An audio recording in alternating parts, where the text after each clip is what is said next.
Hello, I'm dapper and hoarse Dan Gavoston, and I own every issue of Amazing Spider-Man, including the annuals, which definitely count. And I'm mischievous, smoked a pack a day Mark Giannacchio, and I own every issue of Amazing Spider-Man, including the annuals, but Dan, they don't count. Mark, you sound great for someone who smoked a pack a day. I, on the other hand, am quite sick, and so my voice is not at its normal, absolutely pristine, made for radio quality. But here we are, nevertheless. Welcome to the Amazing Spider Talk, the show where two fans and collectors uncover the strange, fun, and fascinating history of the Spider-Man comic universe. Thanks for joining us for this review episode of the Amazing Spider Talk. I kind of want to get like Available Alan on here to analyze what your voice sounds like right now, Dan. But in the meantime, if you want to swing along with us on our journey through Spidey's past, present, and future, subscribe to Amazing Spider Talk on your favorite podcast app and leave us a review to help spread the word about our show. This podcast exists because of the support of our Patreon members. If you want to receive early episodes, exclusive artwork, and keep this podcast going, go to AmazingSpiderTalk.com and consider joining our Patreon, where all the episodes of Season 6 are going up several weeks early, including interviews with some of our favorite Spider-Man creators. So jump on that bandwagon if you're someone that's itching for Season 6 content. But today on the show, Mark and I are going to be discussing Amazing Spider-Man Volume 6, just like Season 6, number 22. This issue was written by Zeb Wells. The interior and cover pencils are by John Romita Jr., inks by Scott Hanna, colors by Marcio Menyz, and of course, letters by VC's Joe Caramagna. This issue was first released on March 22nd, 2023, the year of our Lord Hobgoblin. Still on it, Mark. All right. You're making it happen. You're making it happen. I like it. Mark, why don't you tell us a little bit about what happened in issue 22 in your now famous recap? Yeah, they're so famous, Dan. All right. Right now, it's your tomorrow. Also, Norman Osborn is watching a newscast about a guy in a tornado, and he notes that he's returned. Norman wants to suit up. And not in that fancy Armani way, but in the Gold Goblin way. He talks to a mischievous Miss Khan, and I'm assuming this is Miss Marvel, but I gotta be honest, it doesn't really look like her. But anyway, that brings us to 1 year ago, or a year and a half ago, as the recap pages really want us to believe. Anyway, Peter and MJ are running through a dystopian wreckage, running from a robotic dinosaur of sorts, when MJ bumps into a hooded man with a huge gun. And man, oh man, is this guy's huge gun impressive, as it disrupts the symbology of the monster and destroys it. The man removes his hood and reveals himself to be Paul. Somewhere, an angry Spider-Man Twitter person lets out a scream of agony. Paul seems to know a lot about this Mayan mumbo-jumbo guy, leading Peter to drop a line about totems, only for Paul to correct him that this storyline is much bigger than anything J. Michael Straczynski's feeble brain could comprehend. Paul waxes poetic about Dr. Rabin's master plan and unlocking powers of quantum symbology. And now I know how my 78-year-old dad felt last weekend when we watched Everything Everywhere all at once together. However, one thing I do think I grasped out was apparently spider symbology is suited to traveling to different realities along quantum strings, except Paul couldn't get the technology to work. Haha, I know what's about to happen, maybe, I don't know. Anyway, cut over to Dr. Rabin, who, despite being unclean and unshaven, summons Wyatt. Rabin comes with a sacrifice and the sunblood, and I'm back to thinking about how the kid from the Goonies won an Oscar. Back to Peter, MJ, and Paul, and Peter is perfecting the spider technology to serve as a device to travel between dimensions like he did in Spider-Verse. What could possibly go wrong? Paul starts giving more of his origin story. He was a guinea pig of Rabin's, and he just wants us to know Rabin is a sadistic man. I mean, what was the giveaway? Paul and MJ continue to chat about how this whole ceremony needs to end in Spider-Man's death, and I gotta say, MJ's eyeing Paul, and is that love with a lowercase L-I-C? And here comes Wyatt like the Kool-Aid man, except of saying, "Oh yeah, it's Sunblood," which frankly is kind of what I think of when I see a picture of icy cool Kool-Aid. Wyatt wants to break time to kill Spider-Man, and that sounds serious. However, Paul uses an octopus gun to temporarily free Spider-Man. And he's like, "You gotta leave, dude, or the emissary wins." And Peter is all, "Not without MJ. She's like a sister to me." Wait, no, I added that last part. However, MJ comes back for Peter and gets in the middle of the spider technology, as well as a ball of white light, which is never a good sign. Mary Jane apparently cut a god in half. So Paul pushes the other half through the portal, and before we get to see what happens to Wyatt, we see Peter free falling to the earth just outside of York, Pennsylvania, leaving us all to wonder, is this an alternative reality where Dr. Oz is a sitting U.S. Senator? Tune into the next issue of Amazing Spider-Man to find out. Bravo, Mark. That's probably your best one yet. That was wonderful. That was wonderful. It's much more interesting. It's much more interesting to recap it when I actually liked the issue and I'm not actively trying to make fun of it. So there you go.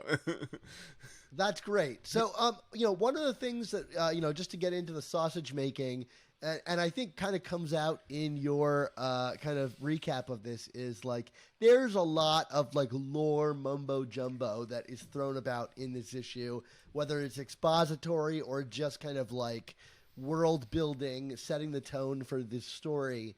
I think one of the risks that we talked about last episode is that if you haven't read 555 through 557, all of this stuff surrounding Wyatt and Rabin probably feels like out of left field to you, and you're probably right in feeling that way. I would just echo the sentiment that if you haven't read those issues and you have access to reading those issues, I would really encourage you to do so, because I think your read of this comic will be immensely better. That being said, and I can't read this comic without having read those, because I've read those and fairly recently. There's still a lot to grab onto here. And I kind of wanted to talk about the world building and storytelling here so that we can at least be kind of on the same page about like what's going on here, how this is working, and yada, yada, what the stakes are. So Mark, why don't you where did you have some questions? Because you texted me and you were like, "I like this issue, but I'm not sure that I know what's going on." Well, I mean, I think it like any comic that is kind of dealing in the world of pseudoscience. I mean, it's there's a lot of terminology and just general exposition in here where you're like, okay, like I kind of get the jive of what's happening here, but like if you actually like try to read the words on the page and define them, it's like we're talking about traveling on quantum strings, and I'm like, yeah, okay. Look, it's like I'm looking at this like it's multiverse stuff, you know what I mean, or alternate realities, however you want to define it. But like that's what we're really dealing with here. But like if you actually ask me to kind of define what the mechanics are here, to quote unquote jump, I couldn't really break it down in a tangible way. I don't know if you can, but I couldn't. Yeah, I mean, I think I've got a pretty good handle on it, and I think the kind of key thing that like unlocks a lot of it is thinking about that quote from the first Thor movie where he tells Jane, "Your ancestors called it magic, but you call it science. I come from a land where they're one and the same." And I think you can kind of apply that to the idea of like symbology here. Like Rabin is like a quantum mathematician, but really he like takes math so far back that it ends up being all about symbols and symbology. And I think that Paul tries to communicate that here, that like, we went so far back, we found the universal connection between all these things, or these base level symbols, and those symbols showed up in Mayan culture. And I think we can make the inference that they also showed up in West African culture, which is where we saw all the totemic stuff with Ezekiel that showed up, during the JMS run. Right. And that what I like about this so much is I like the JMS totem stuff because it was vague and it was unspecific, and you could choose to kind of ignore it or accept it if you wanted to. Like, it was left ambiguous, and it was like, hey, these are symbols, but there is still science involved, so you could just say it's all science if you really wanted to, rather than saying it was any kind of mysticism. But then Dan Slott doubled down on that and was like, no, the totems are real, and spider people are uniquely special, and they have this web at the center of all reality that, lets them travel to different dimensions. But here, I think Wells is saying, yeah, that's all true, but really he's moving it back more towards the JMS interpretation, which is to say, like, yeah, totems are all just a part of this more general symbology that's at the heart of everything, and spiders just so happen to have a unique attribute to them that, allows them to do multiversal travel better than other people. Right. And to me, that removes the kind of like spiders are special element of Spider-Verse, which I think doesn't fit with the character of Spider-Man, and makes it into like everybody is special. We just got to see the spiders doing their thing. And I think this was done really elegantly in this comic, and like really subtly in a way that's not like, hey, I'm deleting what Dan Slott did, but it changes it in a way that I think is more aligned with how the Spider-Man universe should work. Does that make sense, Mark? Yeah, I mean, like the way I'm kind of thinking about it, and if this is again an oversimplification, I apologize, but like I kind of think of like what JMS did and what Wells is doing here. If you go to that HBO show, The Leftovers, and like what is like the theme song? It's like, let the mystery be. You know what I mean? Like it's like, yeah, there's like stuff happening that could be scientific, could be mystical, could be magical. We don't quite know, and like you said, it almost doesn't matter. Like it's just like come for the ride and let the mystery be. Whereas I feel like, some stuff with Spider-Verse, and it was very MacGuffin driven, and it was like, no, this has to happen because of this thing and this thing and this thing, and and this is happening because of, and like there is no mystery. You know what I mean? And I think like, people who have been listening to this show for years know that like I recoil at the thought of things like Secret Scrolls or but I personally enjoy this kind of storytelling because, like you said, it's like in not getting too hung up in trying to define and be specific and break down everything, because it's all just hokum. like it's just like it is like, it's not like no Mark, this is my new religion. Yeah. I am Dr. Rabin. I'm going to shave my beard off, and I'm going to invest in symbology. And the thing is, like, the characters themselves seem committed to it, and they seem consistent. They seem to be consistently operating within it. But like, in terms of how it's, expositorily laid out, like, I don't know, like it's like you said, it's left a little vague, and it's a little open to interpretation. And I, as the reader, can think this or think that, and it doesn't really matter because the story is still the story either way. I don't know. Like, I'm probably not using super specific words. I'm being vague in how I'm describing it, but like I appreciate that more in this kind of story than in trying to like just drill down and be like, no, I'm gonna define the science, because it's not. It's silly. It's all silliness. So like, you could either just kind of let it out there and let people kind of go where they want to go with it, or you can like break down every element of it and be like, well, if you press this button, all this magic happens, and if you press this, and if you find this MacGuffin, all this magic happens. And it's like, well, or you could just like, I don't know, kind of talk about quantum strings or something. I don't know. So, I mean, for me, it's like, it's the mystery element, but it's like JMS's one.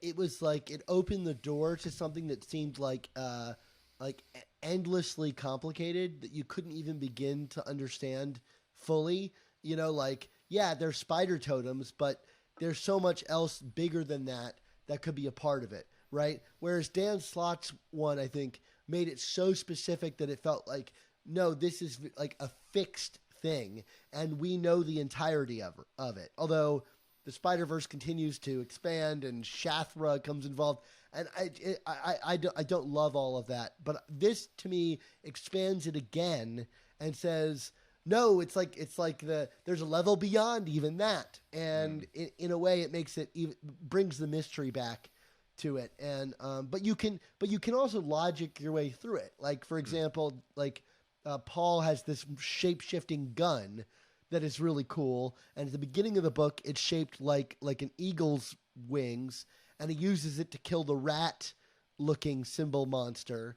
And then at the end of the book, he turns it into an octopus and uses it to like confuse Wyeb, when he's coming after Spider-Man. And it's kind of fun to think about, like, okay, like what totem trumps the other totem? Of course, a bird is the natural predator of a rat creature. So you can see some kind of internal logic going on, but I don't think it really matters. And the most important thing to this, I think, is that the storytelling is finally from Peter's perspective in the moment, where we know just as much as Peter does. And I think that's what has elevated these past two issues so much, is that like we know as much. I mean, we actually know more than Peter does, because we know where this ends up. But for the story immediately, like, Paul is throwing all this mumbo jumbo at Peter, and we're along for the same ride, and Peter quickly ascertains that, like, whatever he's saying, I'm going to take from it the stuff that I know, which is the Spider-Verse stuff, and then like delineate what the stakes are. And the stakes here are very apparent. It's like he's trying to kill Spider-Man, and if he does, he gets to go to their universe and destroy it. And that creates inherent drama. And I think that's what makes the book exciting, while leaning into the stuff that you and I have been very critical of in the past. But I just think the approach to it just works here so well. Yeah. What did you think about the introduction of Paul here, and the weaponry, the everything? I mean, like, what, how did you, like, were you surprised by how he was kind of brought into this? No, I mean, it's funny because it almost seems obvious in hindsight. Like, oh, he would be like one of the scientists who work with Rabin or whatever. I thought it was very elegant.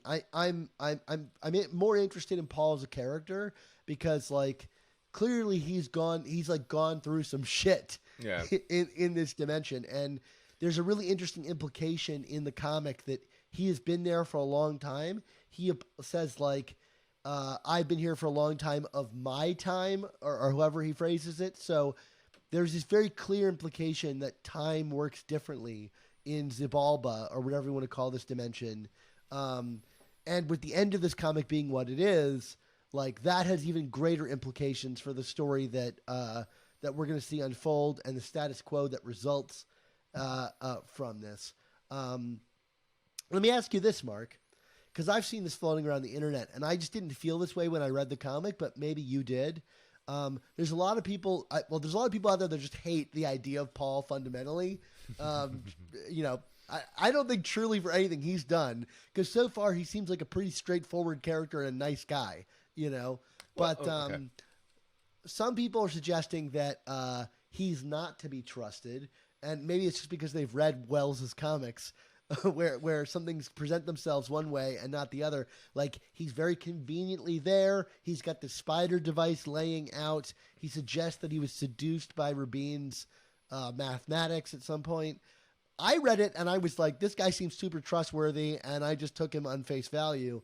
But I'm wondering if maybe you were a little more distrustful of him. Well, it's funny, and I'm trying to remember, Dan, if this was during your paternity leave or not from the show, but like I remember having a conversation about an early issue with Paul where I was like, yeah, there's something not right about this guy, and I did not feel he was very straightforward. I felt like there was a sordid past there. I was not necessarily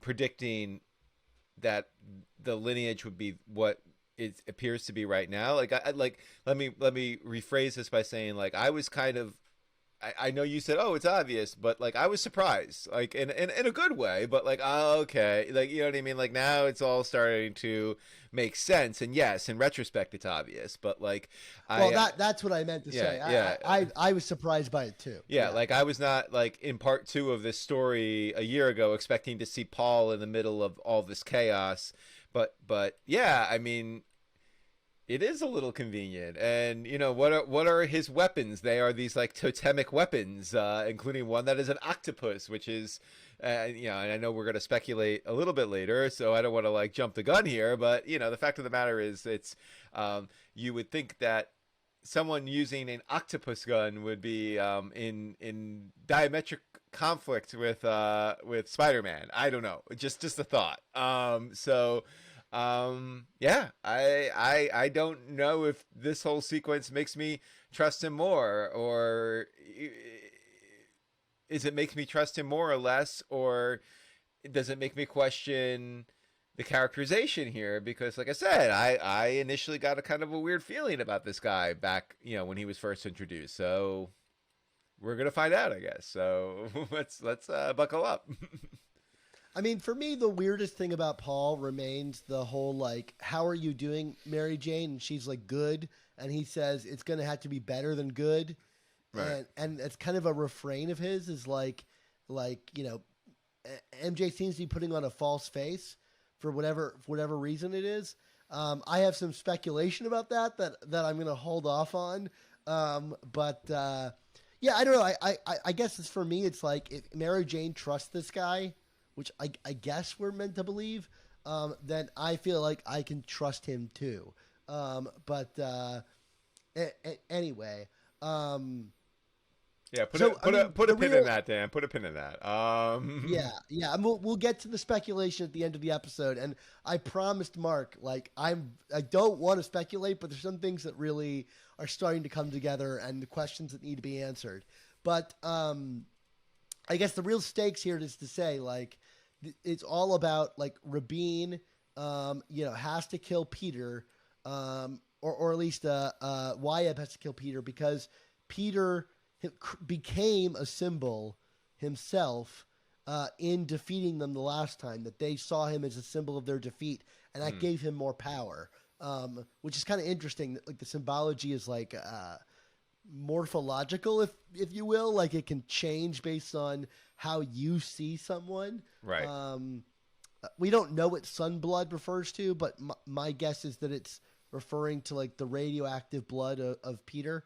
That seems like the most obvious thing to me, but we'll see. Let's talk about some of the big moments in this issue. I was struck by the kind of moments of epic heroism in this story, you know, specifically like both Peter and MJ, who, you know, essentially are willing to die for the other one in this comic, which is, again, to underline, this is not a comic that hates Peter and MJ like loving each other, because right. Here they're willing to put everything on the line for the other person. So, I mean, and Spider-Man is like, I think maybe not intentionally, ostensibly putting the entire world at risk on MJ's behalf. Yep. What did you think of like the big, so as you call it, or as you will, boss battle with Wyeb and their kind of moments of heroism? Yeah, I mean, to reiterate exactly what you just said, Dan. I mean, like, and this came across last issue as well. I mean, these are obviously two characters who truly, deeply, intimately care about each other and care about each other's well-beings and are willing to put everything on the line for each other. So, I mean, like, it just brings home the fact that even more that whatever, you know, what did Peter do? You know, the age-old question. I mean, it was clearly some kind of, you could call it a sacrifice, you could call it a deal, a bargain, a negotiation, whatever it is, but like it created an unfortunate outcome because, like, you know, there is no logical world that's being established here where these two characters who are literally putting like you said, the fate of the universe on the line for each other, where, you know, they would come to some kind of general understanding at the end here of like, well, I guess we shouldn't be together. You know what I mean? Like I like you like a sister and a brother. You know what I mean? Like that's not what's happening here. There's clearly, you know, this is star-crossed lover, huge stakes, and you know, like people need to understand that there is inherent drama in that. I mean, you know, like the characters in like you said, this is epic heroism. I mean, you know, part of what's epic is not everything that's epic is always like happily ever after. You know what I mean? Yeah. Like it's these are huge stakes, unspeakable stakes. And because of the fact that the way this comic is written, you know, it picks up the beats that I feel were initially laid off at the end of Beyond, by Zeb Wells. So like, I guess that's the other thing. It's like, despite everything that has happened the previous 20 issues or so of this run, this all feels right and earned too. You know, that these characters are doing this for each other, because like it just feels like we've picked this up, and whatever has happened before this in terms of the chronology of the comics is the aberration, and this is the rule. And we're about to find out what happened in the rule to cause the aberration. So anyway, yeah. But this is big stuff. This is big, heroic, really meaningful stuff between two characters with a long storied history with each other. Well, there's no real way for us to answer this question, I think, until the story is done. But I am curious, do you think that the drama in this issue is enhanced by knowing what their future looks like? I mean, would we otherwise kind of chalk this up to standard superhero drama and like they'll be fine in the next issue, but we know they won't be because we know how it plays out? Like, is the mystery box starting to pay off for you, or are you still kind of like weighing that out? Because I'll tell you, I'm still mixed myself, you know, and I'm curious to hear what you think. I don't know if I have an answer to that. I mean, like, I think the stakes are, this feels very heightened because, frankly, it's written very heightened, and it's leaning very heavily into a long established and known history of these two characters. And like I said,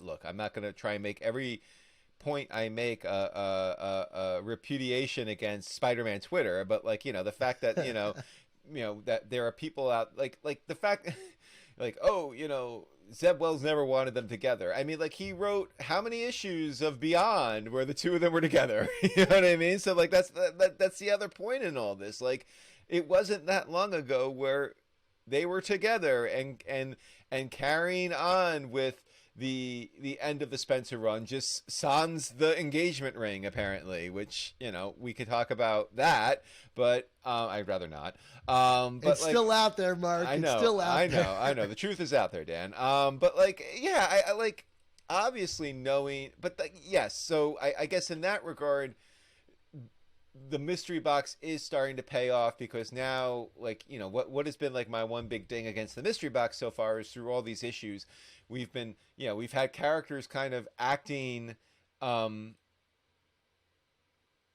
like inarticulate around each other because they're not allowed to actually say the things that happen, because we as the reader are not allowed to know what happened yet. And now we're in the point of the story where the information is becoming known, so they can now be their authentic selves around each other again. And there's something kind of refreshing and reaffirming about that. And I think maybe that's more what this is. It's not so much that, oh, we know what happens, or we have a sense of what happens, and that's what adds to the stakes. It's more like, for the first time in 21 issues, we have characters acting authentic around each other again. And I think that make, you know, based on the history that we have here, that makes this drama so much more rich and fulfilling as a reader. Yeah, and I was wondering. I don't have a note on. Just to get into our behind the scenes, I don't have a note on this, but I did want to call out a joke that made me laugh out loud while reading this comic, and that it's not all like life or death. Is the like Johnny Storm won't stop giving me his number joke? What was a really great one in the midst of a very harrowing scene.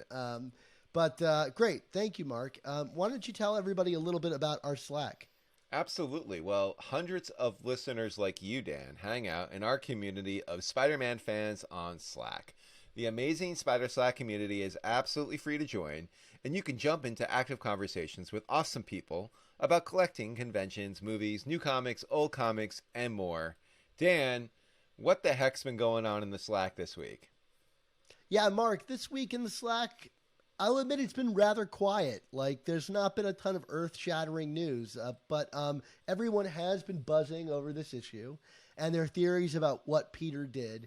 But I wanted to highlight something a little bit smaller that's been going on in the Slack, which I really enjoy. We have a reading club channel, and people kind of share, like, combined goals, things that they can push other people to read for the first time.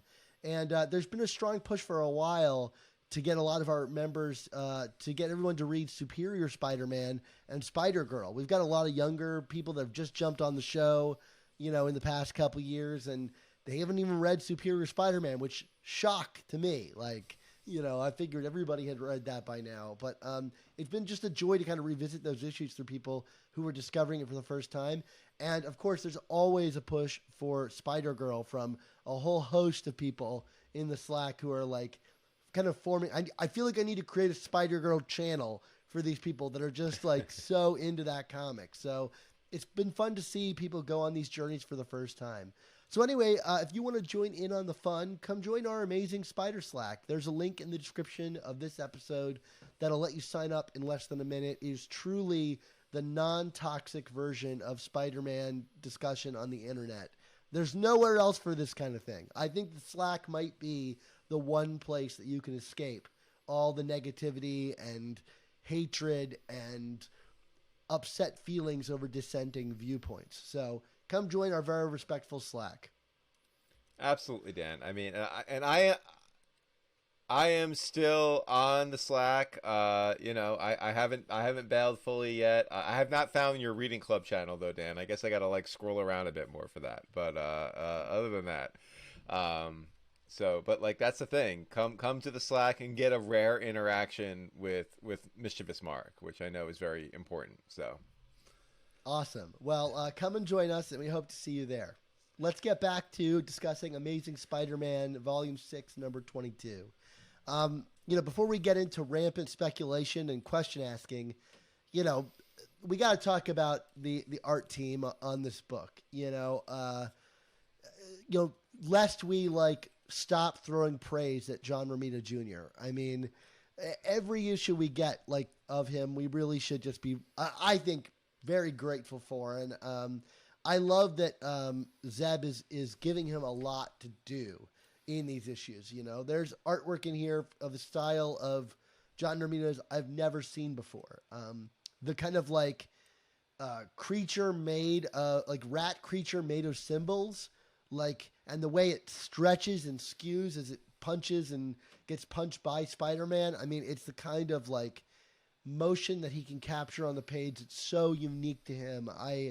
I was thrilled with the way that this comic looked. I mean, there's no children in it, so I mean that's a praise. But just an oddly illustrated Kamala Khan, right? I mean, was that just me? Yeah, she's weirdly older looking. Yes.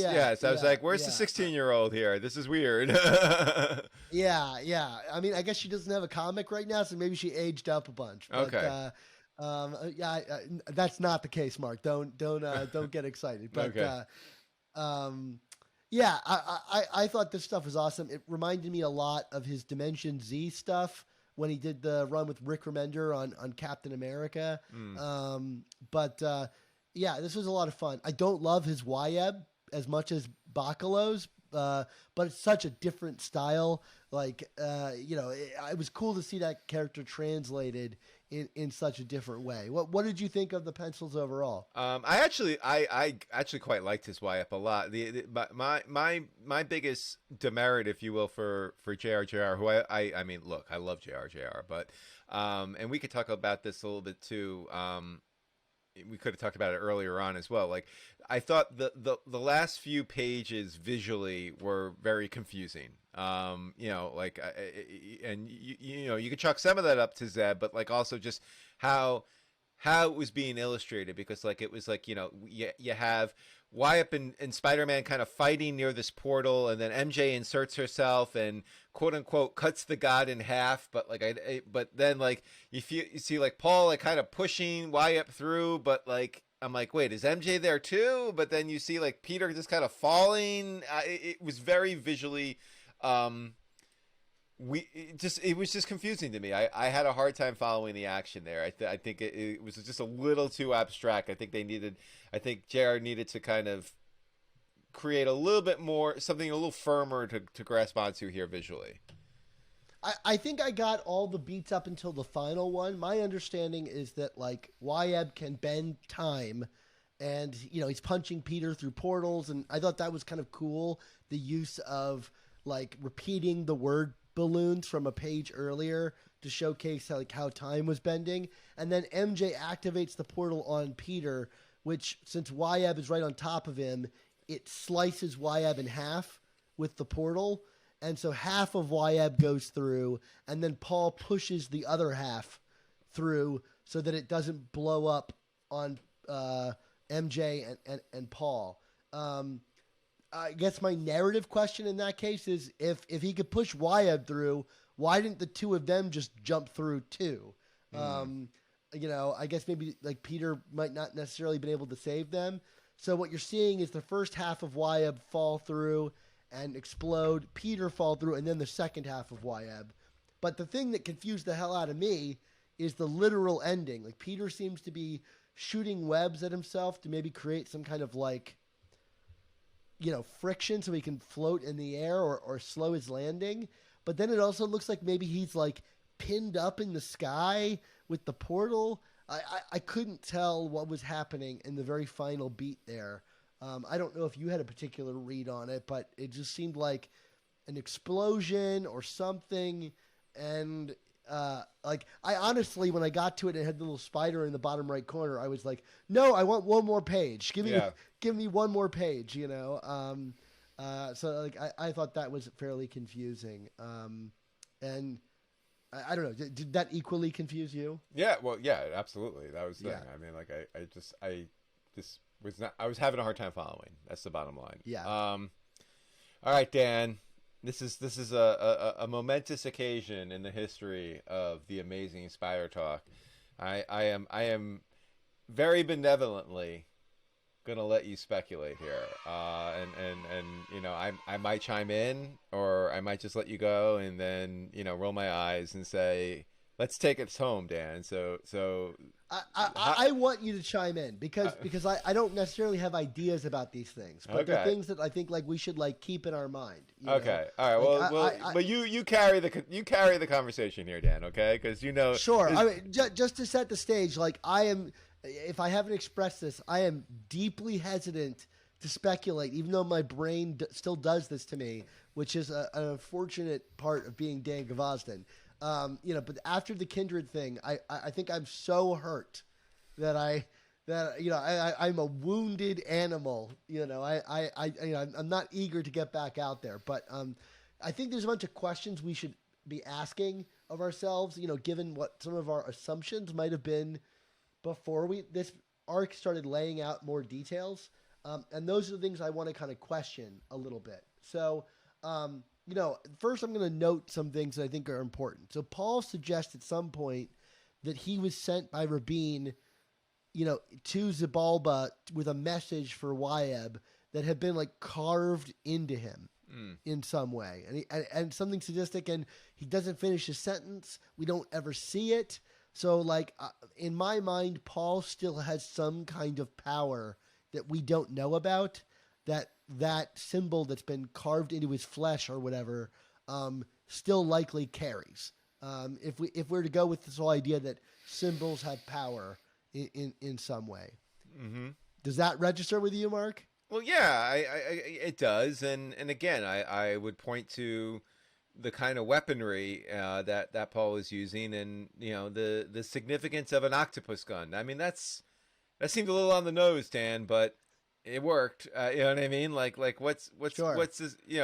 This there is a power. There's something going on there with this character, and I don't I am not. If I may speculate, I am not nearly as convinced that he is as benevolent as you seem to think he is. I think that he is as part of the conflict here as Rabin and Wyatt are. So, okay, cool. All right. Next up, and this one I think to me is like maybe the most important one, is that like it's very firmly established here, as it also was suggested in issues 555 through 557, that time moves differently wherever Wyatt is from.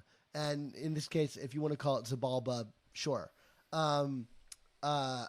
We know that when we encounter MJ and she has these kids of a certain age, like, in the 6-month time, there's no way that she could have gotten pregnant, delivered those children, and had them age up considerably with Paul. Assuming they're her biological children, which I think is quite the assumption, or the assumption at least that they want us to make. I think they've done the work here to establish, like, whatever's going on in Zabalba, it does change time in some way. And maybe time moves faster there, or what have you. It doesn't seem, we don't know how young Paul was when he came into this, but he suggests he's been there for a long time. Maybe it doesn't move that fast, and given JR's pencils, MJ doesn't look a lot older, but who's to say with the Marvel sliding timeline, know? But it's something that I think was established in this issue with a point. I don't know if you want to react to that at all with any of your own speculation. I mean, no, I agree. I mean, I have long theorized quietly, because I don't like to speculate on this show, that whatever this outcome is the result of some kind of distortion of space-time, or whatever you want to call it. I mean, is it that time moves that much faster there? Not necessarily, but like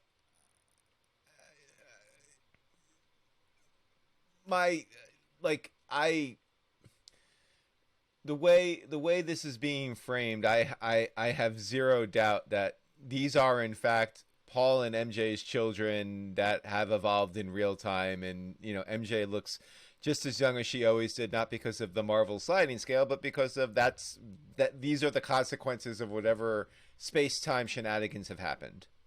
So, sure, that's my reaction.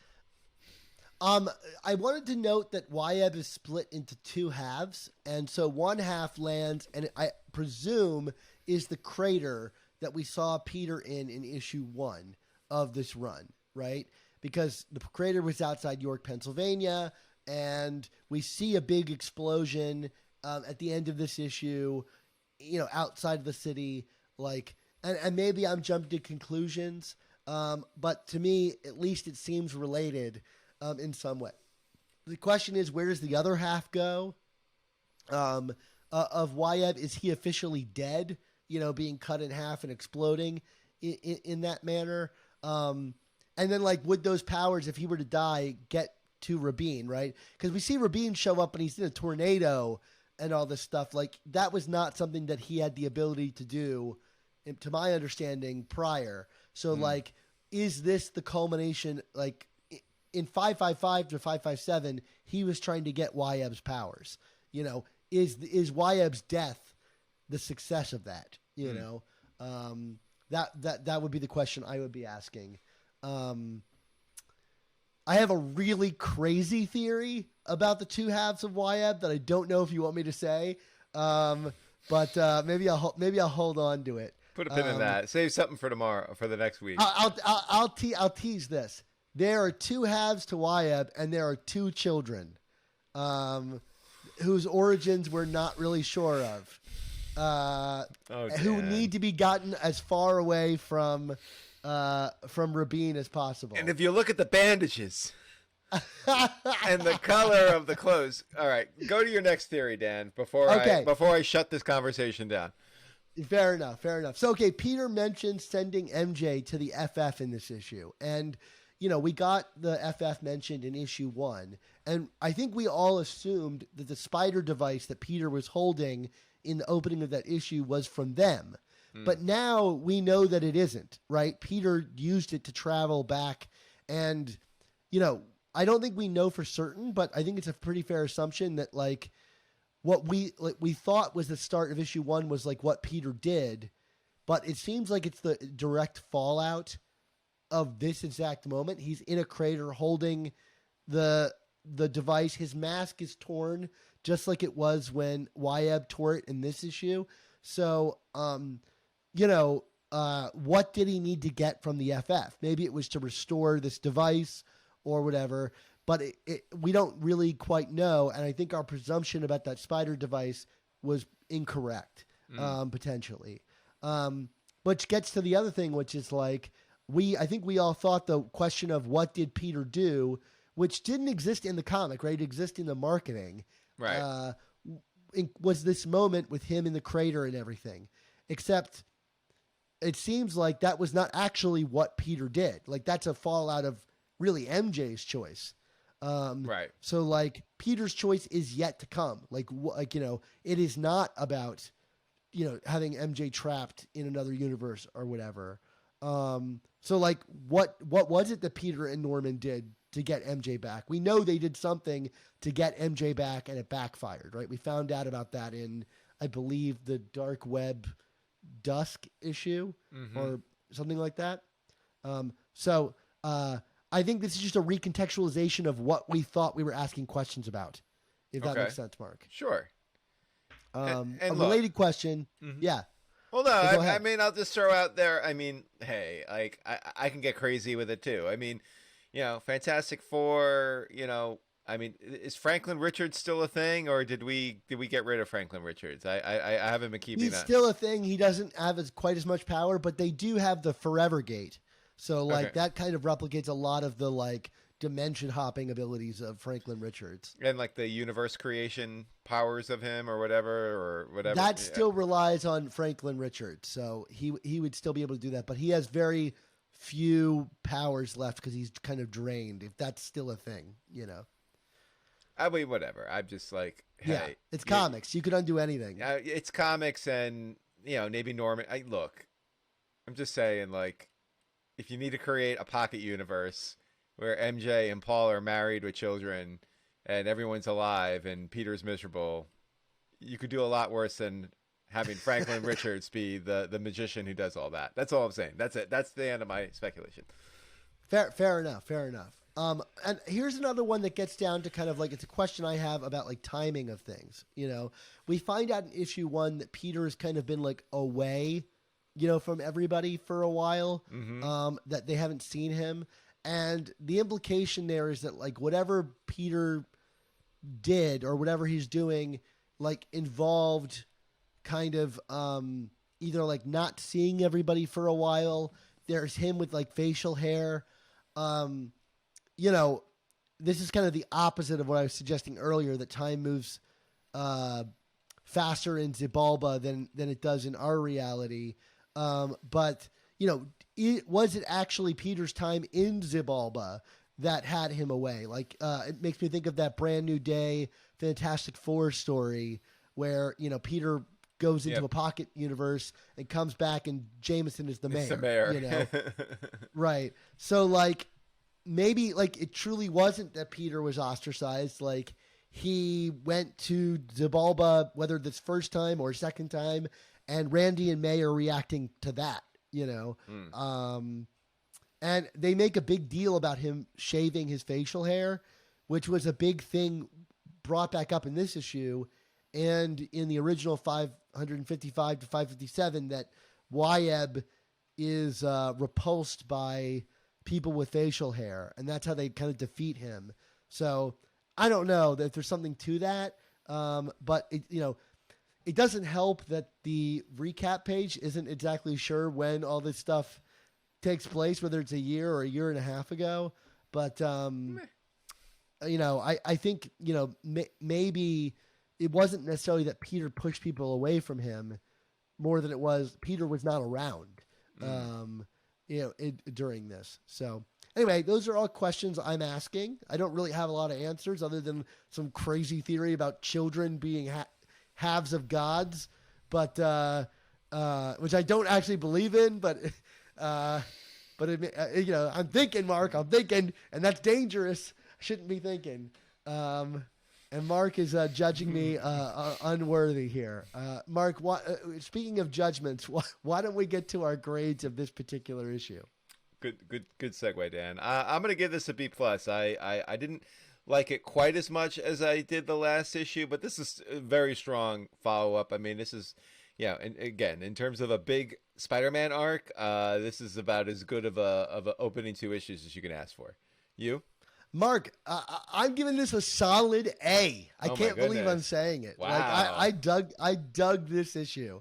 It made me super hyped. Like it subverted things that I thought I knew.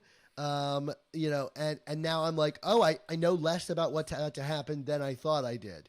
And while also being consistent with what came before. And I got to admit, I loved the way that it like made me like actually go, okay, Spider-Verse can work. I'll accept Spider-Verse. Like I don't like that stuff, but the way it was written here, I'll take that. And you know what? Anything that makes me go, all right, Spider-Verse is fine with me now, at least in the lore. Hats off to that comic. The kind of subtlety of the writing here, I thought was commendable. So anyway, a solid A from me. I mean, I question how much Sudafed you're on right now, but other than that, no. It's a lot of Dayquil. Okay. I every 4 hours, I'm hitting that Dayquil mark, and I'm in the middle of it. So every 4 hours, the grade goes from an A- to an A to an A+. Sorry, no. Yeah. It depends on when you're talking to me. Call me in about 2 hours. We'll see. The grade might dip back down to a C or something. Okay. I am on this story's wavelength. I'll just say that. All right. Hey, I mean, me too. Just maybe not quite as enthusiastically, but that's okay because you got to speculate. And this is the only highlight of my very sick week, Mark. Oh my God. Okay. Anyway, well, Dan, not to create a low light here, but it is unfortunately that time, which is time for all good things to come to an end. So we want to say thank you to you, the listeners and the viewers, for tuning into this episode of the Amazing Spider Talk. Goodbye, Mark. I may start crying in a drug-induced tear state at the end of the show, having to say goodbye. But what makes me happy is the people who support this podcast, because this podcast exists because of listener support on the Patreon. For only $3.99 a month, you can help support our show's existence while getting early episodes, including these reviews and Season 6 content the same week that the comics release or the same week we record that content. You might be listening to this and think, Season 6 hasn't even started yet, but on the Patreon it has. We've also got exclusive artwork. We got the Nick Cagnetti stuff for the new Season 6, plus all the commissions, and a ton of other bonuses. So a thank you to everyone who supports us already and the work that we do. Plus, we want to issue a special thank you to welcome our newest patrons, Dominic Galliano, John Morrissey, A.B., Timothy May, Trash Bringer, and Nicholas Lipinski. Look at that, Mark. A.B., the alphabet is even supporting us. Wow. Plus, thanks to Symbiote Z for upgrading his membership to the Excelsior Club. I mean, you're into AB. I'm curious about what the trash bringer is bringing to the table. But, you know, I'm glad that he's bringing, or he or she is bringing support for our Patreon. To download our earliest episodes, including interviews with legendary creators like JMD, Tom DeFalco, Ron Friends, Mark Bagley, and many, many more. We just added David Michelini to this feed, right, Dan? Absolutely, yeah. Yeah, so subscribe to our amazing Spider Talk Back Issues podcast on Apple Podcasts. This podcast was edited by Rick Coast. The video version of the show is available on YouTube and was edited by Alex Galucki. Our artwork comes handcrafted by artists Ron Friend, Sal Buscema, and Ray Sumser. Our theme songs were produced by Rylan Bojack, Tony Thaxton, and Spider-Madge, and our animated intro was created and performed by Josh Sutton. Plus, this Spider-Man shirt that I'm wearing today for this episode was sent to me by one of our newest patrons, Symbiote Z, who has an online store for Spider-Man gear that he's designed. So I wanted to say thank you to Symbiote Z for the shirt. You can check out a description to this episode and get a link to his store, and maybe you'll pick up a shirt or two of his. I appreciate the shirts. They're cool. It's a great shirt. Yeah. So, Mark, until I destroy your symbology with a Canadian bacon gun, terrifying. Wow. What's our motto? You sent shivers down my spine in saying that. Our motto is, of course, with great podcasts, there must also come the amazing Spider Talk. Don't miss the next